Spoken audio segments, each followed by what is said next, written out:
Et salut les amis et bienvenue dans ce nouvel épisode de Guitaristic Talk. Alors vous l'avez vu aujourd'hui, petite nouveauté, aujourd'hui j'ai décidé de filmer l'épisode et de m'enregistrer avec la caméra. Alors pourquoi? Tout simplement parce que ces derniers temps j'ai un peu de mal à faire des vidéos tuto, des vidéos de cours, tout simplement parce que c'est extrêmement chronophage. Et que ma vie actuelle ne me laisse pas le temps de le faire, de faire des montages, de préparer des supports de cours, etc. Ça prend vraiment beaucoup de temps. Et actuellement, je peux pas le faire. Bon, c'est comme ça. Mais j'avais quand même envie de faire perdurer la chaîne, évidemment. J'aime beaucoup faire des podcasts comme ça. J'aime beaucoup enregistrer et partager avec vous des podcasts. Donc, je me suis dit que ça serait quand même sympa de les filmer et d'avoir quand même un échange avec vous. C'est parfois un peu mieux que la petite bande sonore là que je fais, que je mets dans mes vidéos podcast. Donc bon voilà, je filme cet épisode et j'espère qu'il vous plaira. En tout cas, merci parce que vous êtes toujours un peu plus nombreux à les écouter. Vous êtes super bienveillants là-dessus. Je pense que ça vous parle, ce dont je vous parle, et que vous y trouvez quelque part une certaine valeur. Donc, je suis très content de ça. Donc, écoutez, on va parler aujourd'hui d'un nouveau sujet. Et ce que j'aurais aimé aujourd'hui, c'est partager avec vous ce que la guitare m'a appris peut-être sur moi-même. Alors peut-être qu'il y a des choses qui vont se retrouver et qui vont faire écho pour vous dans votre parcours de guitariste. Peut-être pas du tout, ou peut-être que vous allez prendre conscience de certaines choses qui potentiellement vont vous parler. En tout cas, moi, la guitare m'a appris pas mal de choses et j'aimerais faire un petit bilan, ne serait-ce que pour moi aussi, un petit bilan pour moi et un petit bilan avec vous là-dessus. Alors, le premier truc dont j'aimerais parler et ce que la guitare m'a forcément appris, et j'imagine, et pour ceux qui ne s'en seront pas encore rendus compte, ça va arriver, vous inquiétez pas si vous êtes assez tenace, que la guitare va vous apprendre très certainement la patience. En tout cas, moi, elle m'a appris la patience. Quand j'ai commencé la guitare, comme beaucoup, je voulais aller assez vite, quoi. J'aurais aimé aller assez vite, assez loin, assez vite. Je voulais jouer des solos, évidemment. Je voulais improviser, évidemment. C'est ce que je retrouve d'ailleurs chez mes élèves, hein, que ça soit dans plein d'instruments, que ça soit saxophone. J'ai l'image d'un saxophoniste hier et qui veut aller extrêmement vite et malheureusement pour lui, il n'a pas le recul pour savoir tout ce qu'il lui faut pour aller aussi loin et aussi vite qu'il le souhaite. Mais moi je voulais, pareil, jouer des solos, je voulais improviser, je voulais reproduire ce que j'avais entendu sur mes albums préférés, évidemment, en particulier Dire Straits. Et la guitare, ça m'a vite fait redescendre sur terre et ça m'a ramené à la réalité et je me suis rendu compte évidemment que tout prenait du temps et que rien n'était instantané, quoi. Ça pouvait pas aller aussi vite que je le voulais. Donc il fallait revenir en permanence encore et encore sur les mêmes gestes, il fallait revenir sur les mêmes riffs, les mêmes placements de doigts, donc faire pas mal d'exercices. Je sais que ça plaît pas à tout le monde les exercices, et c'est là que j'ai compris que la patience c'était pas quelque chose d'inné, c'était quelque chose qu'il allait falloir que j'apprenne, ou de toute façon que j'allais apprendre par la force des choses. Parfois il y a des choses qu'on peut apprendre en mettant en place des routines, des pratiques, etc. Et il y a des choses qui s'apprennent par la force des choses. On n'a pas le choix. C'est pas intrinsèque. Enfin, chez certains, j'imagine qu'il y a une certaine patience, une certaine tolérance à la patience, et chez d'autres pas du tout, mais je pense que tout le monde peut l'apprendre et tout le monde peut arriver à un certain degré de patience qui va être relativement correct et suffisant pour aller assez loin et pour progresser. Aujourd'hui, je crois que je peux dire que la guitare m'a permis d'apprendre à ralentir, m'a permis d'apprendre à accepter un peu plus le processus. Ça a pris du temps, justement il a fallu ce processus pour apprendre le processus. Ça m'a permis d'apprendre à savourer les petites avancées qui sont parfois, j'allais dire, un peu invisibles. Et je crois que c'est ces moments-là où vous avez l'impression que rien ne semble vraiment bouger, qui vont construire la grande majorité de votre évolution. En tout cas, voilà comment ça a fonctionné pour moi. Il a vraiment fallu que j'apprenne, ça n'a pas été inné. Et encore aujourd'hui, je me rends compte que j'ai certaines phases, hein. De toute façon, je suis vraiment, je vais vous parler un peu de ma vie, mais je suis vraiment quelqu'un qui fonctionne comme ça par phase, phase de très grosse motivation, phase où, alors, il n'y a jamais de phase de démotivation, il y a vraiment des phases de très grosse motivation, et des phases où mes centres d'intérêt se divergent un peu et s'orientent vers autre chose. En ce moment, c'est énormément le sport, ma famille, mon papa, j'en ai parlé à certains, mon papa qui est très malade et donc je me recentre un peu là-dessus. Je suis aussi de formation naturopathe et donc j'ai toujours cet intérêt pour la naturopathie et les études dans l'hygiène vitale, dans la physiologie, etc., etc. Donc tout ça aussi, ça m'intéresse énormément. Donc c'est des centres d'intérêt qui vont diverger par moment et qui vont m'empêcher de me concentrer sur la guitare. Mais quand j'ai pas ces grosses phases de motivation pour la guitare, ce que je fais quand même, c'est que j'instaure un minimum de routine pour pérenniser, pour garder un petit peu ce que j'ai acquis ces dernières années. Ça serait dommage d'avoir à tout recommencer. Bon, on recommence jamais vraiment, en tout cas pas à zéro, mais bon, voilà, j'essaye au moins d'entretenir un minimum.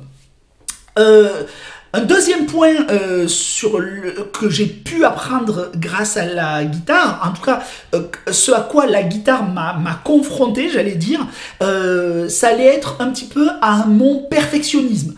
Pendant longtemps, moi je croyais qu'il fallait que chaque note soit parfaite, que chaque morceau soit j'allais dire irréprochable avant de le montrer à qui que ce soit en tout cas, et ça m'a bloqué pendant longtemps.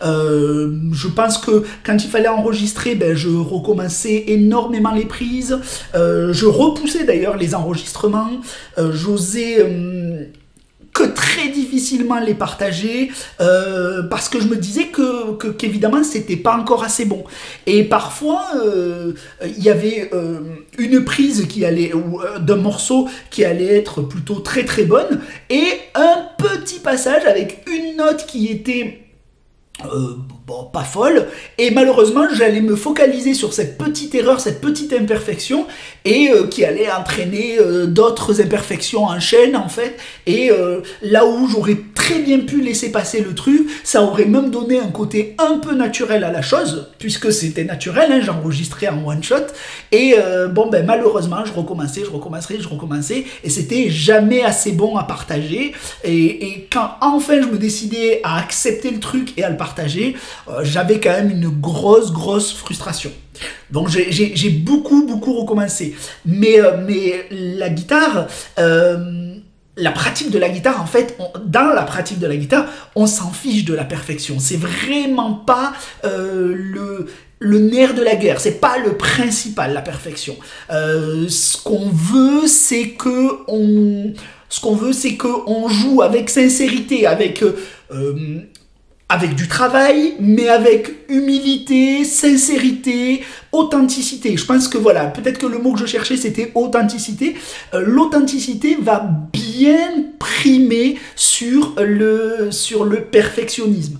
Et ça, j'ai dû l'apprendre. Quand on s'exprime, il y a besoin que le public ressente la sincérité de ce qu'on joue. Voilà, et il n'y a absolument pas besoin que ça soit parfait. S'il y a une petite imperfection, une fausse note, même une fausse note, c'est pas très grave.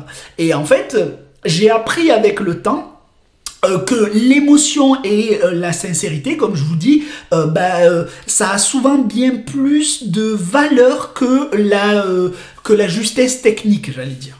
Donc voilà, ça c'est vraiment quelque chose que j'ai pu expérimenter avec le temps et pour lequel il m'a fallu prendre beaucoup de recul. J'ai eu pas mal de souffrance avec ça et avec le temps j'ai pris du recul et ça m'a permis de mieux avancer là-dessus. Ça ne dédouane pas de travailler, encore une fois. Attendez, je bois un petit coup d'eau, j'ai encore la gorge très très sèche. Ça ne dédouane évidemment pas de travailler, c'est pas le sujet, mais on peut se permettre, sous couvert de garder de l'authenticité, de laisser passer un peu d'imperfection. C'est absolument pas grave d'avoir cette imperfection et les gens le ressentent bien. Et d'ailleurs, parfois, quand c'est trop parfait, on a l'impression d'un montage, on a l'impression de fake. Hein, un peu de fausseté. Qu'est-ce que j'ai encore appris grâce à la guitare au fur et à mesure des années? J'ai mis en lumière, si vous voulez, mon besoin de contrôle. Alors, je me livre pas mal, hein, je vous explique un petit peu tout. C'est pas que des grandes qualités. Et c'est vrai que j'avais un besoin de contrôle. Par exemple, au départ, improviser, ça m'angoissait. Je voulais savoir à l'avance un petit peu ce que j'allais jouer, mais à cette époque-là, j'étais pas encore capable de chanter, j'avais pas encore cette intuition musicale. Qui se travaille encore et que je développerai toujours. Mais en tout cas, donc ça m'angoissait de ne pas pouvoir contrôler, de ne pas pouvoir prévoir chaque note, chaque accord. Mais encore une fois, la musique, c'est vivant. Et ça dépasse souvent nos plans, les plans qu'on aurait pu se faire ou qu'on aurait aimé avoir à l'avance. Donc voilà, il n'y a pas toujours ça, il faut aussi l'accepter, ça prend peut-être un peu de temps, mais avec le temps, je crois que la guitare, la pratique de la musique, hein, de la guitare, mais de la musique, peu importe l'instrument au final, ça m'a poussé à faire confiance au processus, à me faire confiance évidemment, mais aussi à faire confiance au processus, à faire confiance à mon oreille, à faire confiance à mon instinct et même à apprécier, je vais mettre des guillemets quand même dans apprécier, mais à apprécier mes erreurs. Et à apprendre à rebondir sur mes erreurs et à les apprécier. Parce que c'est aussi peut-être dans cette zone d'imprévu, d'imprévisibilité, qu'on va découvrir de nouvelles idées et qu'on va dépasser les fameux automatismes qui vont donner la salade de fruits. Vous savez de quoi je parle, hein, maintenant, depuis le temps que j'en parle. Cette fameuse salade de fruits, elle vient aussi avec son lot d'automatismes. Vous jouez de manière automatique, vous laissez vos doigts parcourir techniquement le manche de manière automatique et encore une fois, ça entraînera un certain manque d'originalité, de musicalité, d'authenticité, de créativité, etc., etc., etc. Donc c'est en acceptant un petit peu de perdre le contrôle que j'ai commencé à jouer un peu plus librement. Voilà, alors quand je dis jouer plus librement, encore une fois, entendez avec mon niveau, avec le niveau que j'ai aujourd'hui, que j'accepte volontiers aujourd'hui, et je ne me prétends pas le grand guitariste de notre époque. Voilà, mais je suis satisfait de mon niveau, j'enseigne depuis des années, les gens qui viennent me prendre des cours sont satisfaits de ce que je leur propose, je joue sur scène, le public est satisfait, j'estime que ma mission est plutôt remplie puisque ma mission principale c'est de me faire plaisir quand je joue et c'est ce qui se passe. Donc voilà, je pense que la mission est remplie quoi, d'accord ? Alors, un autre truc que la guitare m'a apporté, en fait, avec le temps, c'est qu'elle m'a peut-être reconnecté avec des joies simples, avec de la simplicité et avec des petits plaisirs. Là où parfois j'ai cherché des choses beaucoup plus sophistiquées. Alors parfois je me rends compte que quand je pratique et que je n'ai pas de plan en tête, ben jouer 3 accords en boucle, des fois assis sur mon canapé, hein, je devrais pas le dire parce que je dis à mes élèves de pas s'avachir sur le canapé quand ils jouent, mais parfois assis sur mon canapé, eh ben parfois ça me suffit, j'ai pas toujours besoin. Alors quand je dis 3 accords simples, ça va dépendre, et des fois il va y avoir du feeling avec un peu de rythmique, mais parfois la musicalité de ces 3 petits accords simples que je vais jouer en boucle va me toucher. Là où des choses plus techniques, plus complexes, ne va pas me toucher, ça va pas me transcender, ça va pas me toucher, et quelque part, je vais pas avoir l'émotion liée à la musique. Et moi, c'est ce que je recherche l'émotion quand je joue. Et la plupart du temps, alors pas toujours évidemment, mais la plupart du temps, j'ai pas forcément besoin d'un solo, j'ai pas besoin de jouer à 160 à la noire, j'ai pas besoin d'effets de jeu, de pédalboard, de pédales d'effets, de machin, de trucs. Alors, attention, hein, je dis pas que j'aime pas en utiliser, je me régale à en utiliser, je suis très technophile, mais parfois jouer 3 accords, ça me suffit, et dans les 2 cas, j'aime beaucoup, c'est-à-dire que j'aime beaucoup des choses sophistiquées, complexes, qui demandent du travail, je prends du plaisir quand j'arrive à faire ça, et j'aime aussi la simplicité, j'aime aussi jouer 3 accords très simples. C'est d'ailleurs peut-être une des qualités qui me servent à être prof correct, j'espère l'être, c'est que je me satisfais aussi de la simplicité quand j'enseigne en fait. C'est-à-dire que quand j'ai un élève qui a besoin que ce soit assez simple pour lui de travailler un exercice, je ne suis pas frustré par la simplicité de ce que je suis en train de lui enseigner ou de ce qu'il est en train d'apprendre en fait. C'est un vrai plaisir pour moi que de travailler quelque chose de simple avec un élève, et on arrive à vraiment ressentir la musicalité de ce qu'il joue. Donc ça c'est super. Juste jouer ce genre de son, ces vibrations, et dans le moment c'est extrêmement gratifiant. En tout cas, ça m'a permis d'apprendre ça, parce qu'au début ça ne me suffisait pas. Au début, jouer 4 accords avec un rythme feu de camp, ça n'était absolument pas suffisant pour moi. Je ne prenais pas plaisir puisque j'avais l'impression qu'il fallait aller beaucoup plus loin dans la performance pour prétendre à être un musicien, un bon musicien. Alors j'avais déjà, si vous voulez, quand même cerné que parfois je voyais des vidéos avec une ou un guitariste qui jouait 3 accords en boucle sur une guitare folk et qui chantait très bien, et ça me foutait les poils, et moi, avec des choses très complexes, en tout cas pour le niveau du moment, ça me procurait pas beaucoup d'émotions. Donc je savais que dans la simplicité, on pouvait avoir de l'émotion, et j'ai appris avec le temps à ressentir cette émotion sur les choses simples. Donc ça a pris un petit peu de temps. C'est vraiment la guitare qui m'a rappelé que si vous voulez, que la musique c'était aussi ça. C'est aussi un espace qui vous permet de souffler, qui vous permet de ressentir, qui vous permet de vous recentrer. En tout cas, pour moi c'est ça. J'ai vraiment besoin de cet instant-là où je vais vraiment souffler, c'est presque méditatif par moment pour moi. Et le plaisir n'a pas toujours besoin d'être dans le spectaculaire pour être ancré dans la réalité.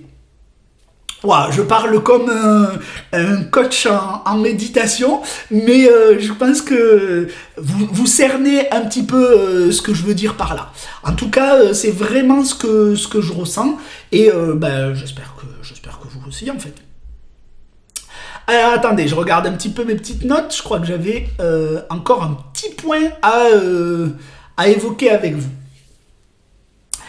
Oui, en fait, au final, je vais dire que alors ça paraît peut-être un peu attribuer pas mal de pouvoir à la guitare, mais je crois que la guitare, au fur et à mesure des années, ça m'a permis de mieux me connaître. Vraiment, alors si vous voulez, derrière chaque difficulté que j'ai pu éprouver musicalement, il y a un aspect de ma personnalité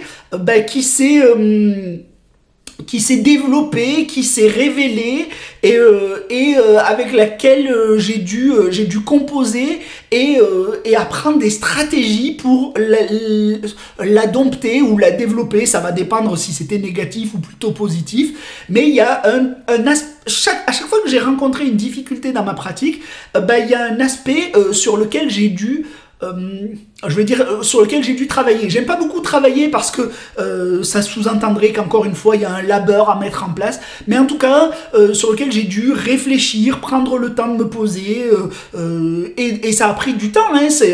Ça se fait pas en une session de réflexion. Comment je peux faire, pam, j'ai l'idée et la chose se règle. Mais à force d'y être confronté et à force de mettre en place et de voir un petit peu mes erreurs, j'ai pu corriger les choses et j'ai pu améliorer les choses.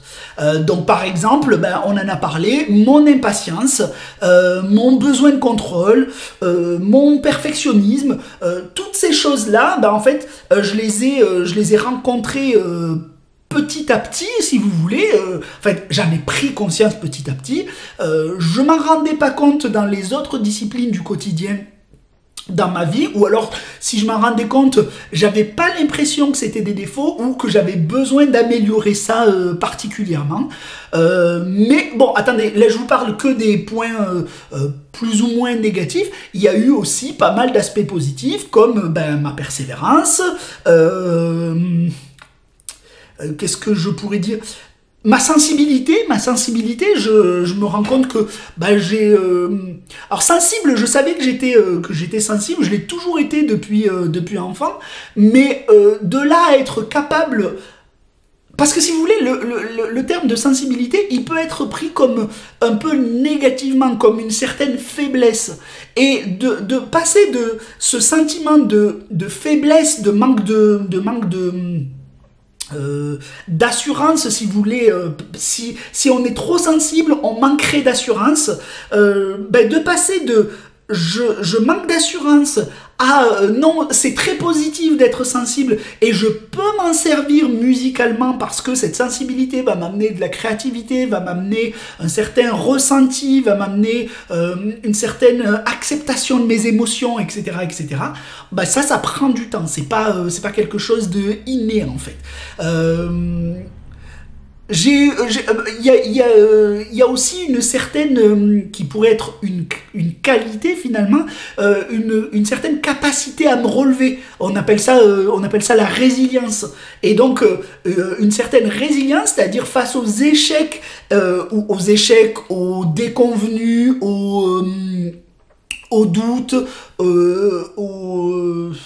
aux erreurs qu'on aurait pu faire et qui peuvent nous bloquer à un certain moment, être capable de se relever et de remettre un petit peu de l'ouvrage sur l'établi, comme on dit, c'est pour moi une qualité. C'est pour moi quelque chose sur lequel, quand j'en ai pris conscience, j'ai pu pérenniser ça, j'ai pu développer ça, et j'ai pu me rendre compte que à chaque fois que j'avais un souci, c'était pas la fin du monde, et que je pouvais me relever peut-être même bien plus fort. Donc ça a pris un peu de temps, et la guitare, ça m'a permis de comprendre que progresser, c'était pas juste jouer mieux. Certains d'entre vous, j'imagine, en tout cas moi ça a été mon cas, mais j'imagine que certains d'entre vous pensent que progresser à la guitare, c'est uniquement jouer mieux techniquement. Et d'ailleurs, je le vois énormément avec mes élèves, puisque à 98% du temps, leur principale préoccupation, c'est le focus technique, la partition, les notes. Et quand je leur demande, mais Bon, ça fait, imagine, ça fait maintenant 6 ans que tu prends des cours, ça fait 6 ans que tu joues de la guitare. Qu'est-ce que si je t'enlève tes partitions, si je t'enlève, qu'est-ce que tu sais jouer là? Vas-y, fais-moi un concert. Tu imagines, en 6 ans de pratique, est-ce que tu peux me jouer un petit concert informel de 10 minutes? Est-ce que tu tiens la route pour faire de la musique pendant 10 minutes de manière intéressante? C'est pas beaucoup, hein, 6 ans d'investissement pour 10 minutes de représentation. Bon, vous vous doutez du résultat, hein, 99% m'expliquent que non, ils peuvent pas.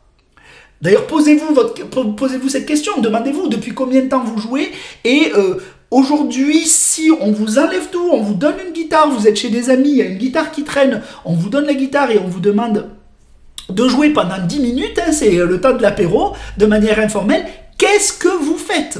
Qu'est-ce que vous faites d'intéressant pendant 10 minutes pour ce fameux effet « Waouh, c'est pas mal ce que tu fais, waouh, j'adorerais jouer comme toi » pendant 10 minutes. Alors si vous faites 30 secondes des 3 derniers accords du morceau que vous avez appris et qu'après vous savez plus quoi jouer, il n'y a pas l'effet « Waouh ». D'accord? Donc posez-vous la question si 10 minutes vous les tenez. Je pense que ça ne passe pas que par l'aspect technique, ça passe aussi par le fait d'être en accord avec soi-même, avec l'acceptation de sa sensibilité, de ses valeurs, d'avoir digéré de la musique, d'avoir digéré les codes de certaines musiques qu'on a envie de jouer. On peut très bien... Moi, j'ai longtemps dit que je jouais au flanc. Alors, ça voulait dire quoi jouer au flanc? Ça voulait dire que j'étais capable...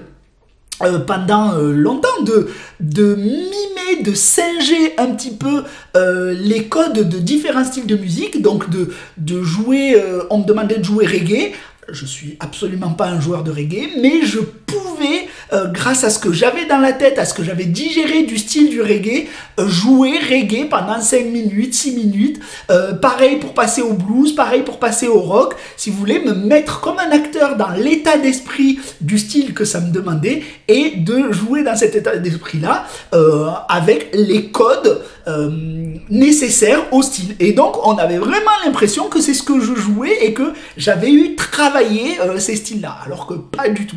Et ben ça passe par l'acceptation de qu'est-ce qu'on a à l'intérieur, et pas que par le souci technique de l'instrument.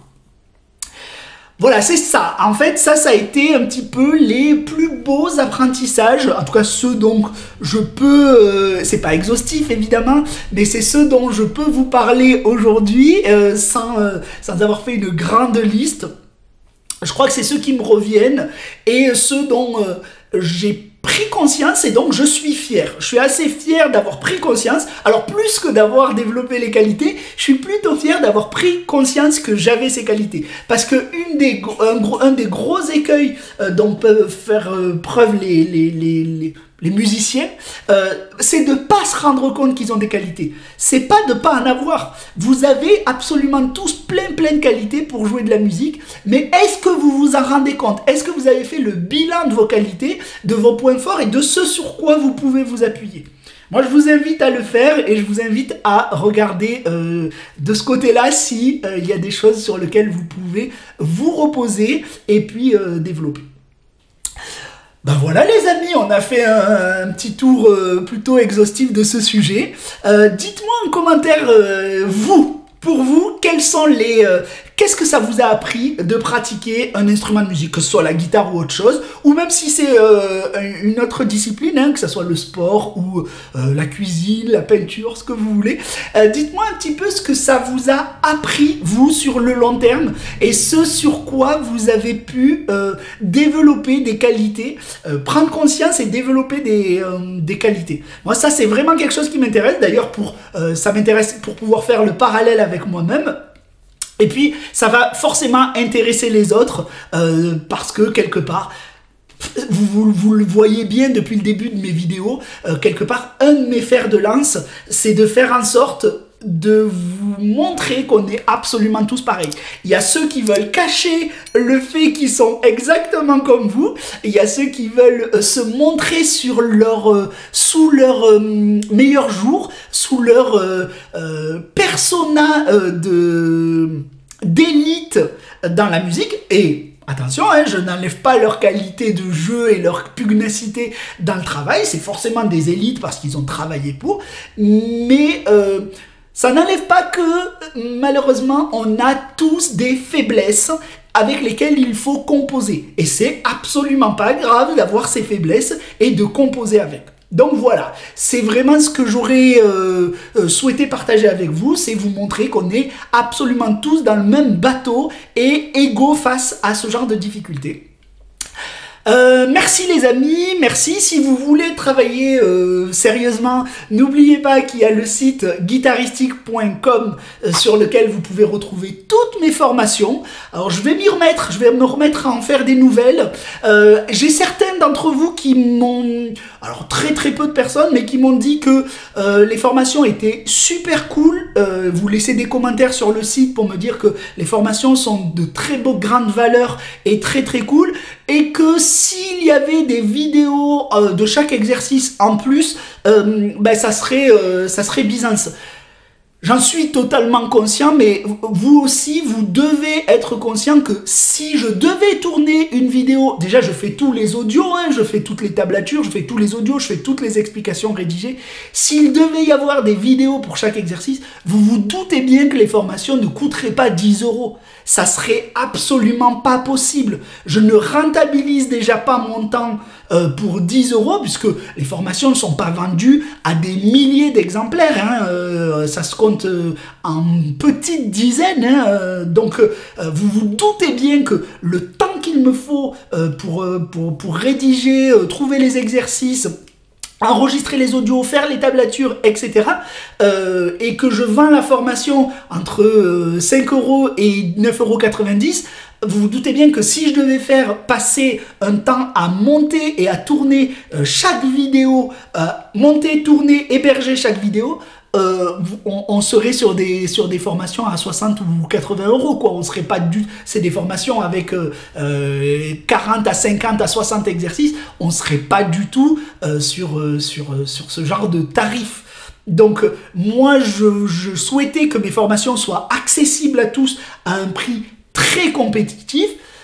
Dites-moi, pourquoi pas, hein, si la plupart d'entre vous me disent que vous êtes prêts à payer bien plus cher. Alors quand je dis bien plus cher, on est peut-être entre 50 et 80 € pour avoir les vidéos de chaque exercice de mes formations. Bon, ben, je m'exécuterai et pourquoi pas, je les tournerai avec plaisir, avec une explication orale et visuelle de l'exercice. Mais vous vous doutez bien que chaque exercice, ça me nécessiterait quasiment une petite vidéo YouTube de 10 minutes, quoi. Donc, même si je voulais l'expliquer vite, si je veux l'expliquer clairement, ça prend du temps.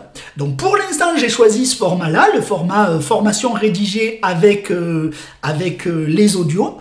Si vous le souhaitez sous forme de vidéo et qu'il y a assez de personnes qui préféreraient ça, bah, je le ferai avec plaisir. Moi, ça serait évidemment plus rentable pour moi parce que quelque part, je gagnerai enfin ma vie avec la création de contenu. Mais si c'est pas le cas, non, je peux pas. Je peux pas faire des vidéos pour chaque formation. C'est absolument pas possible techniquement, physiquement, voilà. Voilà, vous vous doutez bien, j'ai une vie aussi à côté, je fais déjà ça gratuitement parce que c'est un plaisir que de partager avec vous. Croyez-moi, YouTube, je me pose tous les 15 jours, je remets en question. De toute façon, je vous parlais de la persévérance dans la musique. Tous les 15 jours, je me remets en question pour savoir si je continue YouTube parce que je ne gagne pas ma vie avec YouTube, je gagne absolument rien alors que je donne un temps fou. Je sais pas qui fait ça. Donc bon, voilà. Donc il faut être un petit peu réaliste au niveau de ce que je peux proposer de gratuit ou de très peu cher. Les amis, ça a été encore une fois un plaisir de faire ce podcast. Je trouve le podcast vidéo très cool. Dites-moi si ça vous plaît. Si ça vous plaît, ben, on restera sur ce format vidéo puisque Pour l'instant, je n'ai pas le temps de refaire des vidéos tuto. Ça va revenir, hein, il va y avoir un moment où les choses vont se calmer. Comme je vous ai dit, j'ai un papa très malade en ce moment, donc ça fait quelques années qu'il a, je vous le dis, qu'il a un cancer avancé, c'est un myélome, donc un cancer du sang.